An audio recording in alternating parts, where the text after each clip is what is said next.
বন্দে পুরুষোত্তমম।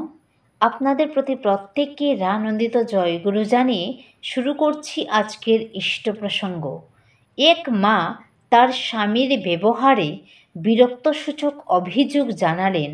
শ্রী শ্রী আচার্যদেব শুনে মাটিকে বলছেন, তাহলে কি স্বামীটাকে পরিবর্তন করতে চাও?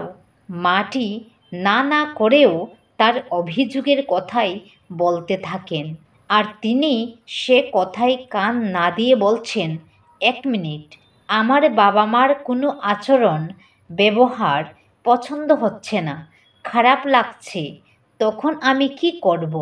বাবা মাকে বাদ দিয়ে আরেকজনকে বাবা মা বানাবো? না, আমার মনের দৃষ্টিভঙ্গিটাকে বদলাবো। এটা আমার বর, তার ভালো মন্দ সব কিছু নিয়ে সে আমার। তার কোনো আচরণ পছন্দ হচ্ছে না, সেগুলো এড়িয়ে যাব।